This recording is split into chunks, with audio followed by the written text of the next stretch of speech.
Keluar dari kota Madinah satu orang yang namanya seperti namanya Nabi Muhammad SAW, Muhammad bin Abdullah, dan dia dari turunan Nabi SAW juga. Kata Nabi SAW akan keluar nanti ya, seseorang dari kota Madinah, dari keturunanku, yang namanya seperti namaku, Muhammad bin Abdullah. Juga sama posternya, parasnya seperti aku. Sama dengan Nabi SAW, persis alisnya, rambutnya, kulitnya dari turunan Nabi SAW, tapi dari asli kota Madinah. Sebagian ulama hadis mengatakan dari turunan Hasan radhiyallahu anhum ajmain. Intinya kata Nabi SAW akan keluar nanti dari kota Madinah, tapi akhlaknya bukan seperti akhlakku. Tentu tidak mungkin ada orang yang sama dengan akhlak Nabi SAW. Kata Nabi SAW, Allah mengubah dia dalam sehari semalam. Tiba-tiba berubah menjadi orang baik dalam sehari semalam, jadi orang faham agama.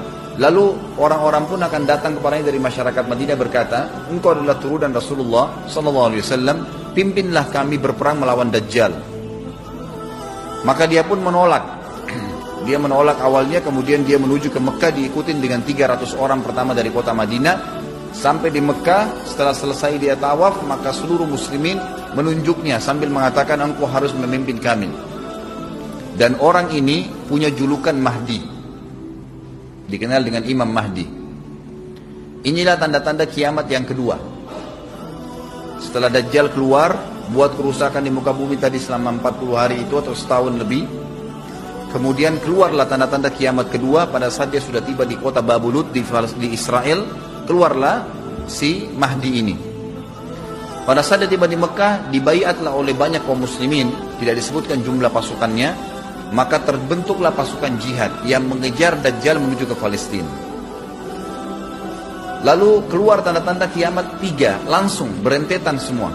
Pada saat pasukan Imam Mahdi dengan pasukan jihad itu tiba di Darul Bayda namanya, menara kota putih yang ada menara putihnya, dan itu sekarang di negeri Syam, tepatnya di Damaskus, ibu kota Syria. Sebagian ulama mengatakan Masjid Jami' Syam, karena memang menaranya berwarna putih. Hadis menyebutkan di menara itulah, di masjid itulah Imam Mahdi mampir sholat asar bersama pasukannya, dan sudah dekat. Syam, negeri Syam, masuk di dalamnya wilayah itu adalah Israel, ya sekarang Palestina, kemudian Syria, dan ini masjid ada di Syria, di Damaskus. Pada saat itulah datang tanda-tanda kiamat besar yang ketiga, yaitu turunnya Nabi Isa alaihissalam. Kata Nabi SAW dalam hadis Bukhari, hadis Muslim, hadis Sahih semuanya, dikatakan Isa alaihissalam akan turun sambil memegang kedua sayapnya malaikat, dan dari rambutnya yang basah meneteskan air. Dan semua muslimin waktu itu menyaksikan, yang masih hidup zaman itu menyaksikan, dan ini wahyu, penyampaian, pasti terjadi. Maka dia pun turun, lalu kemudian dia masuk, dan orang-orang pada saat itu mengenalnya kalau dia adalah Isa, dan mereka sudah tahu ini masanya turunnya, keluarnya Dajjal, ini Mahdi sudah ada, mereka tahu akan turun Isa, sudah ada informasi seperti yang disampaikan ke Bapak Ibu sekarang, itu multi muslimin di zaman itu sudah tahu semua. Maka Isa pun alaihissalam waktu itu dipersilakan oleh Mahdi untuk jadi imam, maka dia pun mengatakan tidak, imam dari kalangan kalian. Dan kata Nabi SAW, ini kemuliaan bagi umat ini, karena Nabi sholat di belakang umat ini. Semestinya kalau ada Nabi, pasti Nabi yang jadi imam, tidak mungkin digantikan oleh manusia biasa. Tapi waktu itu Imam Mahdi menjadi imam dan Nabi Isa sholat di belakangnya. Baik, sholatlah mereka, kemudian mereka menuju ke Palestina. 3 tanda-tanda kiamat sekaligus terjadi. Pada saat menuju ke Palestina, tiba di pintu gerbang Babulut. Dan di wilayah Babulut ini, kata Nabi SAW, nanti Isa akan masuk dan membunuh Dajjal. Dan setelah membunuh Dajjal, maka seluruh pengikut Dajjal dari kaum Yahudi akan bersebaran sembunyi di bawah batu dan pohon. Semuanya batu dan pohon itu akan berbicara kepada setiap pasukan mujahidin, berkata, wahai muslim, ini Yahudi di atas saya atau di bawah saya. Batu bilang ini Yahudi yang sembunyi, yang pohon mengatakan, wahai muslim, ini Yahudi, bunuhlah dia. Maka dibunuhlah orang-orang Yahudi tersebut yang menjadi pengikut Dajjal oleh kaum muslimin, kecuali satu pohon, namanya pohon Garqat. Ringkas cerita adalah Nabi Isa alaihissalam akhirnya tiba dengan pasukan mujahidin di depan pintu gerbang Babulut. Kemudian orang-orang Yahudi tidak kenal, tidak tahu Nabi Isa, tidak tahu tentang yaitu Mahdi, mereka belum tahu ini. Mereka berbangga-bangga saja. Lalu mereka berkata kepada Dajjal, ada pasukan, segelintir pasukan yang mau menyerang kita. Dajjal mengatakan, bukakan pintu gerbang. Mereka tidak akan mampu melawan kita, karena pasukannya mereka banyak memang. Maka Dajjal dengan sombongnya menunggu di depan pintu gerbang. Pada saat dibuka, Dajjal kaget melihat ada Isa alaihissalam.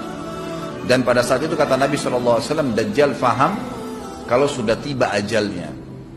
Begitu melihat Isa alaihissalam, dia lari. Dan badannya sambil meleleh di depan para pengikutnya.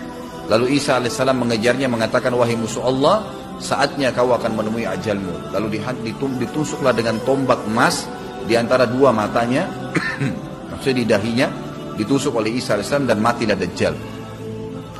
Pada saat Dajjal mati, pengikutnya pada ketakutan semua. Mereka anggap Dajjal Tuhan, mereka anggap Dajjal orang yang perkasa lah, orang yang kebal lah, beragam macam kelebihan. Mereka kaget pada saat mati. Maka bertebaranlah mereka dan akhirnya mereka sembunyi di bawah pohon dan batu.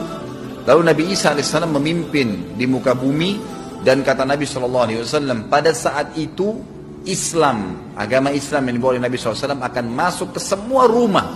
Semua rumah di muka bumi, gak tersisa. Satu dunia ini semuanya Islam. Hadis sahih, kata Nabi SAW, Islam akan masuk ke setiap rumah. Bi'izzil aziz au bidhilli dhalil. Dengan kemuliaan atau terhina. Yang tidak mau terima dibunuh. Enggak ada lagi penolakan terhadap Islam. Itu hadis sahih. Maka Nabi Isa alaihissalam memimpin pada saat itu, disebutkan dalam hadis 40 tahun dengan ketenangan menerapkan hukum Islam. Kata Nabi SAW, bagaimana awal umat ini bisa sesat sementara aku yang pimpin, dan bagaimana akhir umat ini bisa sesat sementara yang pimpin mereka Isa dengan menjalankan hukum-hukumku.